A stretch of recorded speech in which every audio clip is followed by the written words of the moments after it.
So it's great to be here today. It's interesting about today because we really didn't talk about the show at all until it was released. So it's been very fun and thrilling to be talking about our work after a period of making it and releasing it. Looks like Jessica Lange. He played Jessica Lange's son. And on the first day of Evan's shooting, we were like, holy shit, this kid can act. So to go for me from that moment with Evan to this moment in time where he's being compared to and seen and talked about in the same breath as Robert De Niro and Marlon Brando and Leonardo DiCaprio, I could not be more proud of you and thankful that you're in my life.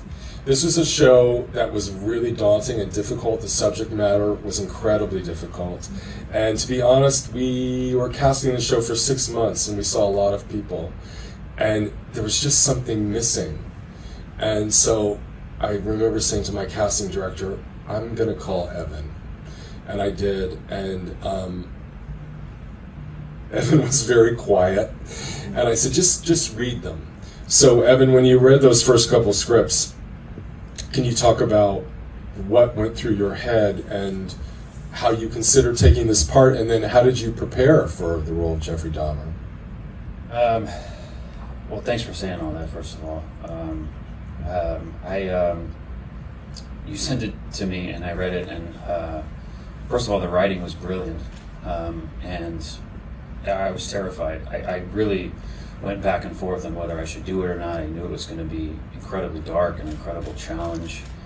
But you recommended that I watch the Dateline Stone Phillips interview, and in that you really see how he speaks about what he did, and I was fascinated by that, and I wanted to dive into the psychology of that extreme side of human behavior. So I read as many books as I could, psychology reports, confessions, timelines, all in an attempt to try to understand why he did what he did.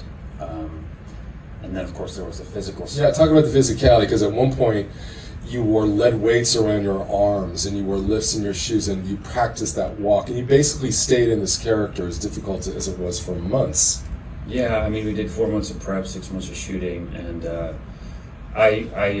he's a very straight back. He doesn't move his arms when he walks, so I put weights on my arms to see what that felt like. I wore the character's shoes with lifts in it, his jeans, his glasses. I had a cigarette in my hand at all times. I wanted all this stuff, these external things, to be second nature when we were shooting. So I watched a lot of footage, and I also worked with a dialect coach to get down his voice, the way that he spoke. It was very distinct, and he had a dialect. So I also went off and created this 45-minute audio composite, which was very helpful, and I listened to that every day in hopes of learning his speech patterns, but really an attempt to try to get into his mindset and understand that each day that we were shooting. So it was an exhaustive search, trying to find private moments, things where he didn't seem self-conscious, so you could get a glimpse into how he behaved prior to these interviews and being in prison. Right. And one of the things I remember when we finished it, you called me up and you said, well, I gave it my all. I gave it 120%, which I'm here to say you did. Interestingly enough, this is one of the first times we've all gotten together, and the other night, Niecy went up to Evan and said, Evan Peters, nice to meet you, even though they had worked together for months, because Niecy, you can talk about that. Like, it was, Evan was so deep in character. So deep in character. People will say, what is Evan like? And I'm like, I don't know the man. Because in his process, I respected his need to keep the distance and the tension so that it played out on screen as opposed, because I'm coming in initially like, hey, how you doing? Good morning, and he was like, oh, no, ma'am, and so I was like, oh. And then I realized, I said, oh, he's in his process. Yeah, Evan, just briefly before we move on, can you talk about how you got out of it? Because you said that you had watched Step Brothers recently, and like everybody always thinks of Evan as dark and brooding, and I'm like, absolutely not. Evan is hilarious. He's spent Thanksgivings at my house. My children have sat on his knee. He's such a lovely guy. But can you talk about it? Was a big responsibility, but coming out of it, what did you do?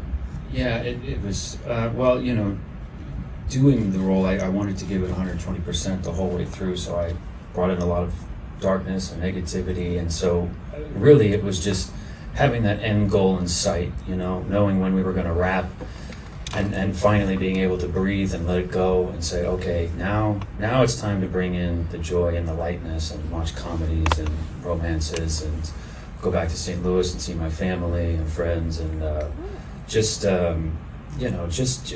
watch Step Brothers, you know. Evan Peters, me and you in a rom-com right after this. So, I think having the end goal in sight, you know, knowing that the project is going to be finished, pacing it out, I think was helpful. You know, I have all sorts of different things that I do in my everyday life to keep me happy, functioning, a normal person. You know, it's at the end of the day, it is a job, and you sort of have to compartmentalize. And so I think, you know, when I go home, sometimes it's or rather after the shoot, it was comedies and you know, lighthearted things, songs, music, making music.